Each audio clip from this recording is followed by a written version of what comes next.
মুসলমানরা তো এমনিতেই যে 66টা কমিউনিটির মধ্যে 12টাতে আছে যারা পিছিয়ে পড়া, মুসলিম মানেই যে ওবিসি হবে না তা নয়।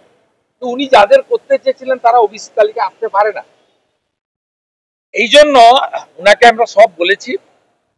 উনি এক লাইনে একটা কথা বলেছেন যেটা আমাদের খুব অ্যাপ্রিসিয়েট করার মতো, যে মমতা ব্যানার্জির সোচ হচ্ছে মেরি মুসলিম নেহি তো হিন্দু কবি নেই, অর্থাৎ আমার মুসলিমদের জন্য আমি দিতে পারছি না বলে আমি হিন্দুদেরও না রেজাল্ট পাবলিশ করব, না উচ্চশিক্ষায় ভর্তির সুযোগ দেব, না চাকরিতে সুযোগ দেব।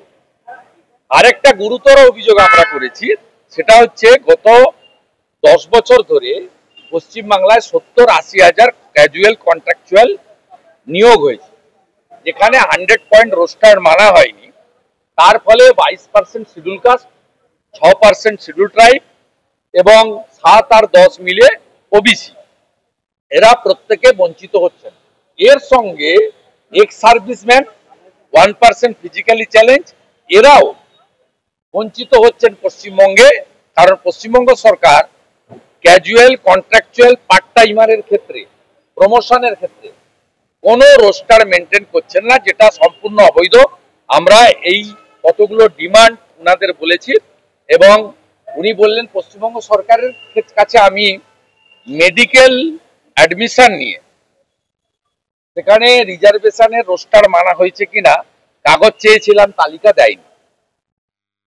আমাদের বললেন আপনারা আরটিআই করুন, আমরা বলেছিলাম আরটিআই করলে উত্তর দেয় না। দুটো আরটিআই আমি নিজে করেছি, প্রথমটা দ্বিতীয়টা, দু একটা কোর্টেও নিয়ে গেছি, কোনো আরটিআইয়ের উত্তর এ দেয় না। এটা সরাসরি এই সরকার হিন্দুদের সবাইকে, হিন্দু এবং আদিবাসীদের সর্বনাশ করছে। যেটা আজকে দুপুরে আমি গভর্নরকে দিয়ে রেজ করেছি আমার ভয়েস, সেটা হচ্ছে ইডব্লিউএস তাদেরকে ঢোকাতে চাইছেন, যাদের কলকাতা হাইকোর্টে অবৈধ ওবিসি তালিকা বলে যাদেরকে ডিভিশন বেঞ্চ খারিজ করেছিল।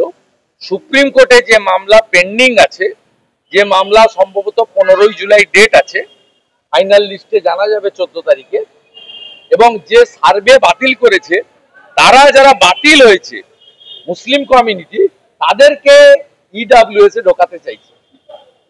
তার মানে ওবিসিতে বাতিল হয়েছে বলে তাদেরকে ইডব্লিউএস এ ঢোকাতে চাইছে।